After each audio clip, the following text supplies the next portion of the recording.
Important current affairs देखते हैं 10 जून 2025 का आपकी पाठशाला द्वारा। इसका पहला प्रश्न है किस कंपनी ने पूरे भारत में अपने यात्रा और छात्र विदेशी मुद्रा कार्ड के वितरण का विस्तार करने के लिए थॉमस कुक के साथ साझेदारी की है? A Western Union, B Muthoot forex, C UAE exchange या डी सेंट्रम फॉरेक्स। किसने किया? तो ये किया है, साझेदारी किया किसने? मुथूट फाइनेंस ने किया, मुथूट फाइनेंस ने किया। थॉमस कुक इंडिया लिमिटेड ने मुथूट समूह के एक घटक मुथूट फॉरेक्स के साथ एक रणनीतिक साझेदारी की है ताकि पूरे भारत में अपने बॉर्डरलेस ट्रेवल कार्ड और स्टडी बॉडी कार्ड का पहुंच बढ़ाई जा सके। यह स्टडी बॉडी कार्ड की पहुंच बढ़ाई जा सके। मुथूट के 7,000 से ज्यादा शाखाओं के विशाल नेटवर्क जिसमें 43 समर्पित फॉरेक्स आउटलेट शामिल हैं का लाभ उठाते हुए यह सहयोग सुनिश्चित करता है कि ये उत्पाद न केवल प्रमुख शहरों में बल्कि टियर 2 से टियर 4 शहरों में भी ग्राहकों तक पहुंचे। यह कदम थॉमस कुक के वितरण नेटवर्क को मजबूत करता है और अंतर्राष्ट्रीय यात्रियों और छात्रों के लिए प्रीपेड फॉरेक्स समाधान की उपलब्धता को आसान बनाता है, जिससे भारतीय नागरिकों के लिए विदेशी यात्रा और शिक्षा अधिक सुरक्षित और सुविधाजनक हो सके। अगला प्रश्न 2025 में उप सेना प्रमुख रणनीति के रूप में किससे नियुक्त किया गया? A lieutenant general Upendra Dwivedi, B lieutenant general BS Raju का, C lieutenant general Rana Pratap Kalita का या D lieutenant general Rajiv Ghai का। तो किसकी नियुक्ति हुई? ये लेफ्टिनेंट जनरल राजीव घई का। लेफ्टिनेंट जनरल राजीव घई को 2025 में उप सेना प्रमुख रणनीति नियुक्त किया गया, जो सैन्य अभियानों, खुफिया जानकारी और रणनीतिक योजना जैसे महत्वपूर्ण क्षेत्रों की देखरेख में एक महत्वपूर्ण भूमिका निभाएंगे। कुमाऊं रेजिमेंट के एक अनुभवी लेफ्टिनेंट जनरल, कहाँ के? कुमाऊं रेजिमेंट के एक अनुभवी लेफ्टिनेंट जनरल घई ने चिनार कोर के जनरल ऑफिसर कमांडिंग सहित कई महत्वपूर्ण ऑपरेशनल कमांड संभाले हैं।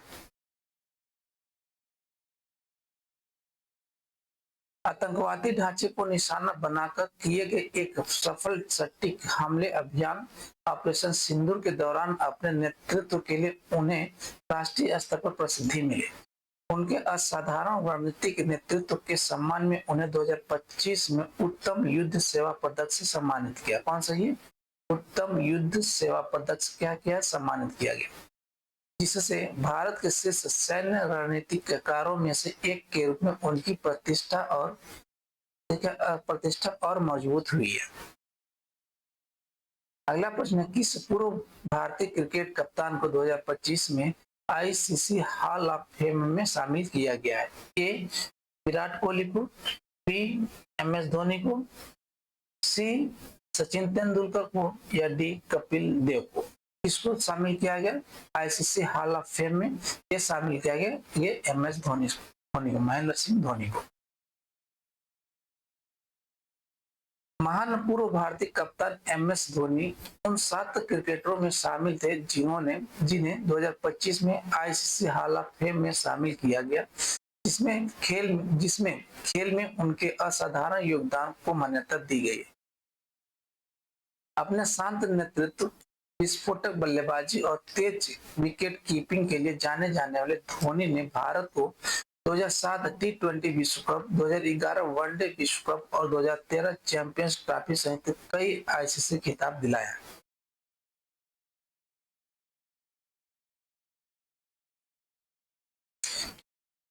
उन्हें Matthew Hayden, Chris Smith, Hashim Amla, Daniel Vettori, सारा टेलर और सना मीर जैसे के महान क्रिकेटरों के साथ सम्मानित किया गया। जिससे क्रिकेट के सर्वकालिक महान खिलाड़ियों में से एक के रूप में उनकी विरासत और मजबूत हुई है। अगला प्रश्न है, रेलवे सेवाओं में बहुभाषी समर्थन प्रदान करने के लिए किस एआई पहल ने भारतीय रेलवे के साथ साझेदारी की है? ए भाषिनी, बी डिजिटा, सी विस्तार या डी संवाद। किसने किया? तो ये किया है, ये साझेदारी किसने की? ये भाषिनी ने। ऑप्शन ए भाषिनी ने।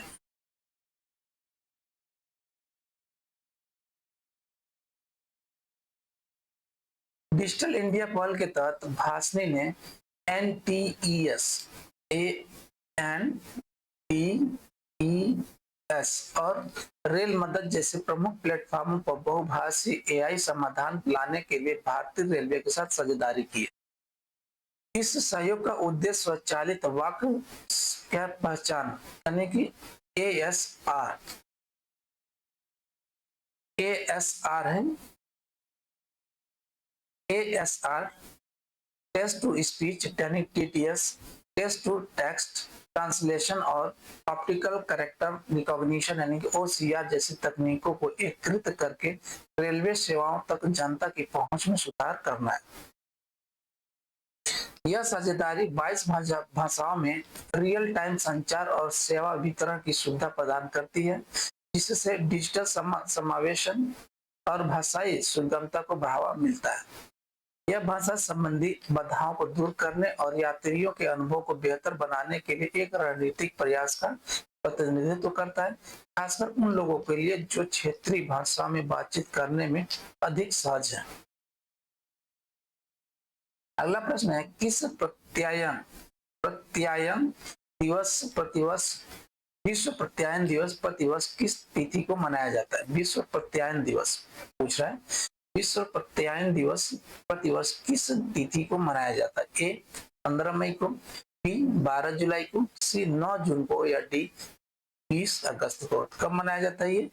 ये मनाया जाता है 9 जून को, विश्व प्रत्यायन दिवस। विश्व प्रत्यायन दिवस हर साल 9 जून को दुनिया भर में मनाया जाता है ताकि उद्योगों में गुणवत्ता, सुरक्षा और दक्षता में सुधार के लिए प्रत्यायन के महत्व को उजागर किया जा सके। 2025 में भारत ने इस दिन को नए सिरे से तैयार किए NABL पोर्टल और गुणवत्ता समर्पण पहल के शुभारंभ जैसे कार्यक्रमों के साथ मनाया, जिसका उद्देश्य वैश्विक मानकों के माध्यम से MSME को सशक्त बनाना है। यानी किसको सशक्त बनाना है? MSME को क्या है? सशक्त बनाना है। भारतीय गुणवत्ता परिषद QCI ने नई दिल्ली में इस समारोह का आयोजन किया, जिसमें अंतर्राष्ट्रीय गुणवत्ता पारिस्थितिकी प्रणालियों के साथ तालमेल बिठाते हुए छोटे व्यवसायों के लिए प्रतिस्पर्धात्मकता, स्थिरता और बाजार पहुंच को बढ़ावा देने में प्रत्यायन की भूमिका पर जोर दिया गया।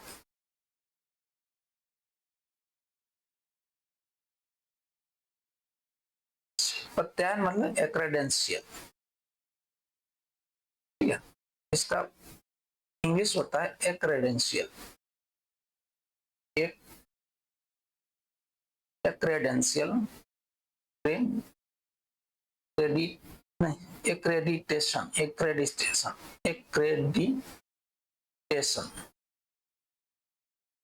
ठीक है, एक्रेडिटेशन होता है इसका इंग्लिश।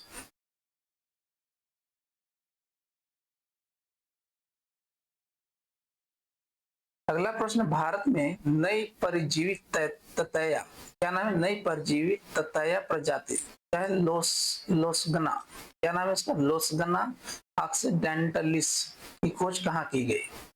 ततैया प्रजाति क्या है? ततैया प्रजाति लोसगना, ततैया प्रजाति लोसगना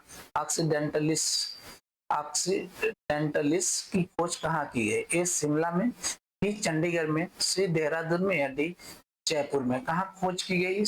इसकी खोज की गई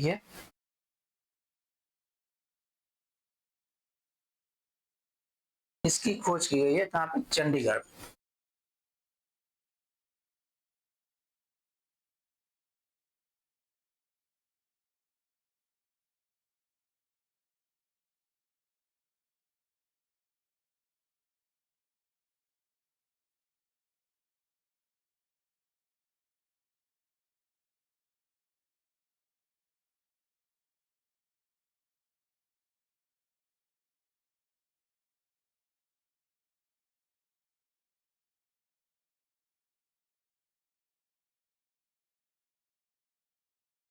इसकी खोज कहाँ की गई है? चंडीगढ़ में। ऑप्शन बी है चंडीगढ़। चंडीगढ़ में परजीवी ततैया प्रजाति लुस्गना ऑक्सीडेंटलिस्ट की खोज की गई, जो इस क्षेत्र की अज्ञात जैव विविधता को उजागर करती है।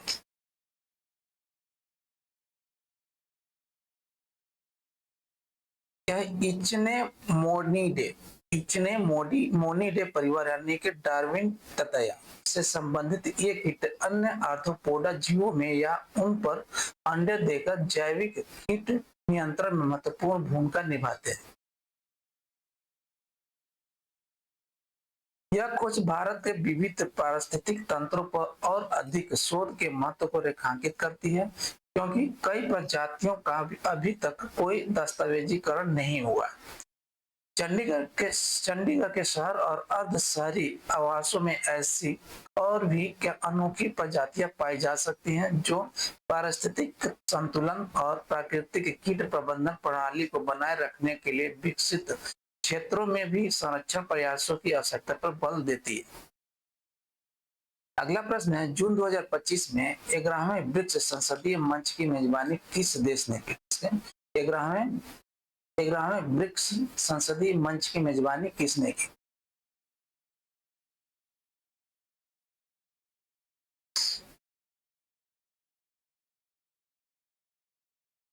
तो ए ब्राजील ने, बी रूस ने, सी भारत ने या डी चीन ने? किसने इसकी मेजबानी की है? इसकी मेजबानी की है ये ब्राजील ने। ऑप्शन ए है ब्राजील ने इसकी मेजबानी की। 11वें ब्रिक्स संसदीय मंच की मेजबानी किसने की है? ब्राजील ने। 11वें ब्रिक्स संसदीय मंच की मेजबानी ब्राजील ने 4 से 5 जून 2025 को अपनी राजधानी ब्रासिलिया में की। कहाँ पे इसकी राजधानी है? ब्राजील की ब्रासिलिया में की, जिसमें भारत सहित सभी 10 सदस्य देशों के संसदीय प्रतिनिधि मंडल शामिल हुए। लोकसभा अध्यक्ष ओम बिरला के नेतृत्व में भारतीय प्रतिनिधि मंडल ने वैश्विक सहयोग पर चर्चा में भाग लिया। उल्लेखनीय है कि भारत को 2026 में 12वें ब्रिक्स संसदीय मंच का अगला मेजबान घोषित किया गया। यानी कि मेजबानी कौन करेगा? भारत। 2026 में 12वें का ब्रिक्स का भारत करेगा, जो समूह की बारी बारी से नेतृत्व की परंपरा को जारी रखता है। यह मंच भारतीय अर्थव्यवस्थाओं के बीच संसदीय कूटनीति को मजबूत करता है और शासन एवं विकास में साझा चुनौतियों का समाधान करता है। अगला प्रश्न है, किस वर्ष के भारतीय पेटेंट अधिनियम के तहत जीवन रक्षक दवाओं के लिए अनिवार्य लाइसेंसिंग लागू की जा सकती है? किस वर्ष के भारतीय पेटेंट अधिनियम के तहत जीवन रक्षक दवाओं के लिए अनिवार्य लाइसेंसिंग लागू की जा सकती है? ए 1965, बी 1980, सी 1970 या डी 1995? ठीक है, अधिनियम के तहत। तो ये है 1970। ऑप्शन सी है 1970 के अधिनियम के 1970 के भारतीय पेटेंट अधिनियम के तहत क्या है? अनिवार्य लाइसेंसिंग लागू की जाती है जीवन रक्षक दवाओं के लिए। भारतीय पेटेंट अधिनियम 1970 में धारा 84, धारा कौन सी? धारा 84 के अंतर्गत अनिवार्य लाइसेंसिंग के प्रावधान शामिल है। क्या है? अनिवार्य लाइसेंसिंग के प्रावधान शामिल है जो सरकार या तृतीय पक्षों की विशिष्ट परिस्थितियों में पेटेंट स्वामी की सहमति के बिना पेटेंट प्राप्त दवाओं का उत्पादन करने की अनुमति देता है। यह दुर्लभ रोगों के रोगियों के लिए जीवन रक्षक दवाओं को सुलभ और किफायती बनाने के लिए विशेष रूप से महत्वपूर्ण है। यह अधिनियम पेटेंट संरक्षण को जन स्वास्थ्य आवश्यकताओं के साथ संतुलित करता है। यह सुनिश्चित करता है कि बौद्धिक संपदा अधिकार आवश्यक चिकित्सा पहुंच में बाधा न बने। दुर्लभ रोगों के रोगियों की हालिया मांगे भारत में स्वास्थ्य सेवा की किफायतीता को संबोधित करने में इस कानूनी प्रावधान की निरंतर प्रासंगिकता को उजागर करती है।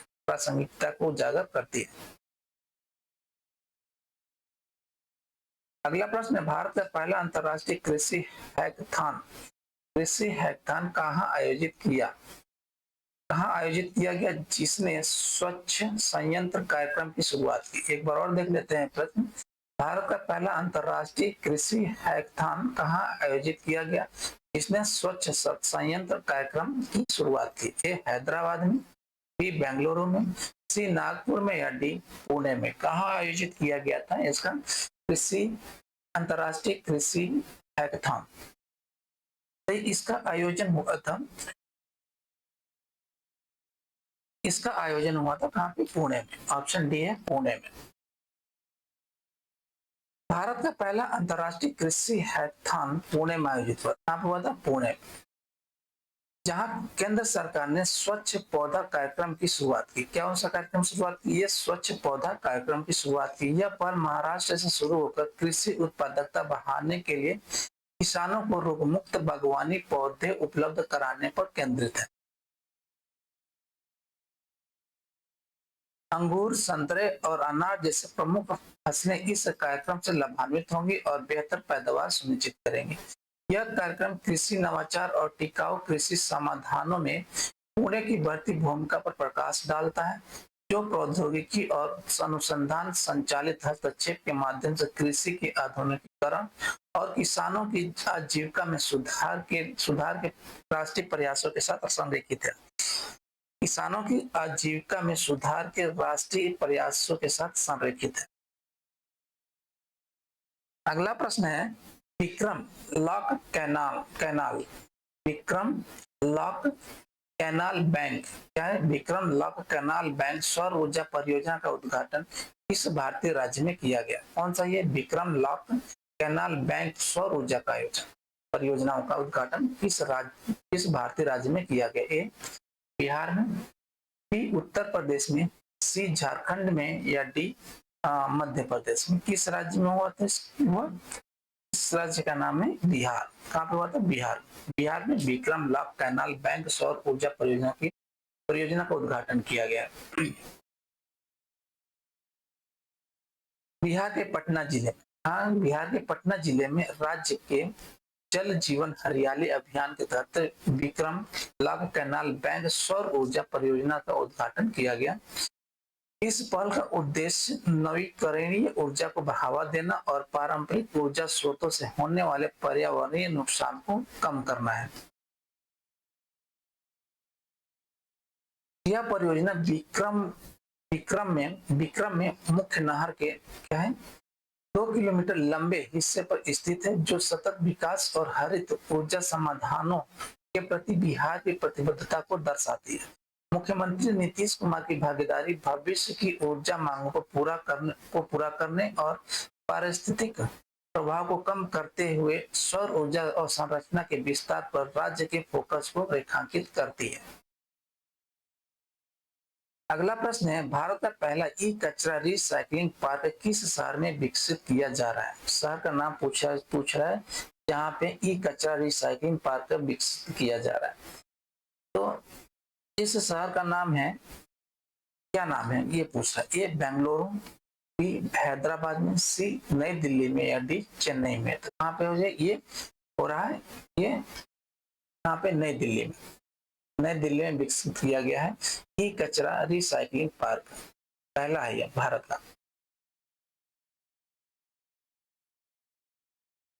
भारत का पहला समर्पित ई कचरा रिसाइकलिंग पार्क उत्तरी दिल्ली के होलंबी कला। कहाँ पे? ये होलंबी कला, उत्तरी दिल्ली के और होलंबी कला, ठीक है, होलंबी कला में स्थापित किया जा रहा है।